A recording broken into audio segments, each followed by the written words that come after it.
Send out your light and your truth, that they may lead me and bring me to your holy hill and to your dwelling. Amen. Amen. Please be seated.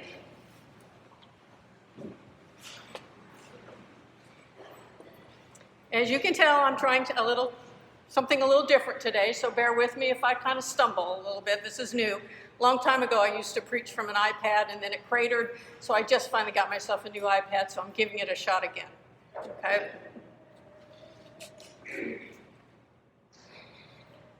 I grew up in a home that suffered from chaos. Can't have anyone over syndrome.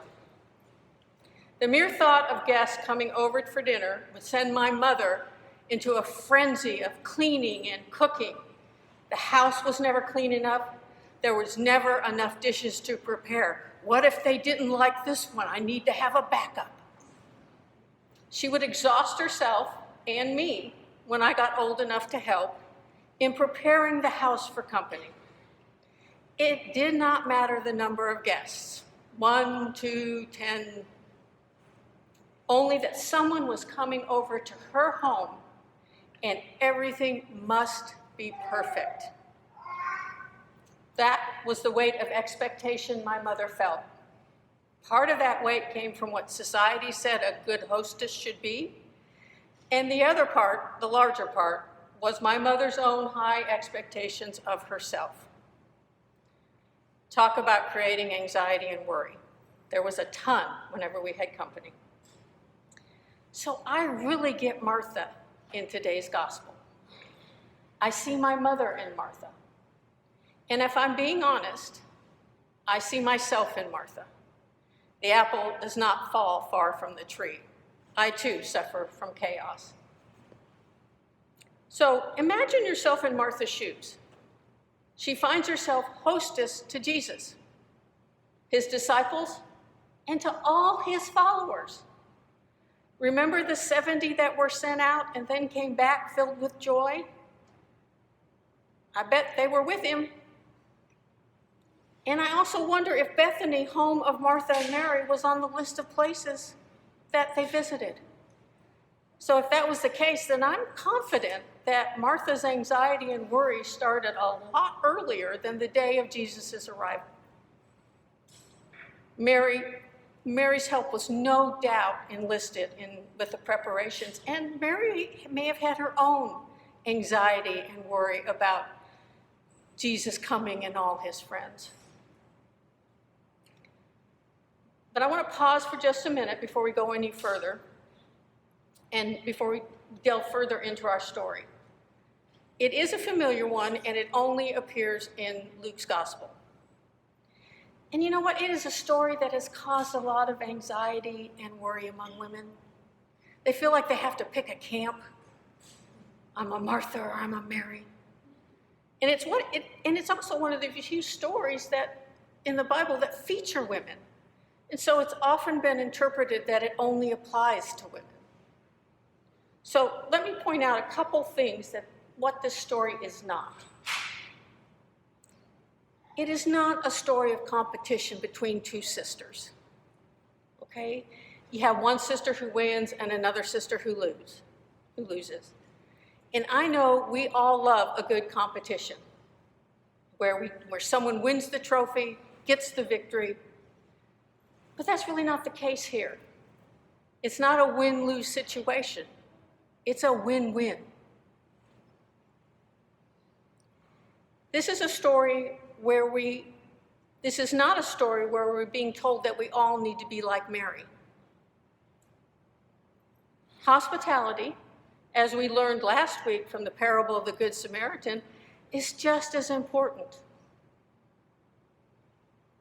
And it is also not a story of women's discipleship that is limited to two choices: hospitality or quietly sitting at the feet of Jesus. There is a broad spectrum of discipleship that is available to both women and men. So that's what the story is not about. So let's look a little bit further into what the story is about. Jesus and all who were with him arrive at their home. Both sisters have been preparing for quite a while. They are worn out and tired. With aching back and sore feet, Mary rests at the feet of Jesus and listens to him. Wouldn't you just love to know what he talked about? I know I would. Sadly, Luke doesn't tell us. Even though we don't know what he said, it was a time when they were all together in one place. After being on the road, perhaps it was a time of rest and fellowship with each other. Perhaps they took the time to reflect on all they had seen and done. Martha is also tired, but is still worrying over all that must be done. She is mentally running through her never-ending to-do list. So what does Martha do? In her anxiety and worry, she goes to Jesus. She asks for help. Now just think about that. Martha asks for Jesus' help. She is overwhelmed and turns to the one who knows that she knows can help her. She turns to Jesus. Isn't that what we're supposed to do? When we're overwhelmed, when we have burdens, aren't we supposed to share them with Jesus? I know I've had plenty of times in my life when I'm just exhausted, burdened, hurt, sad.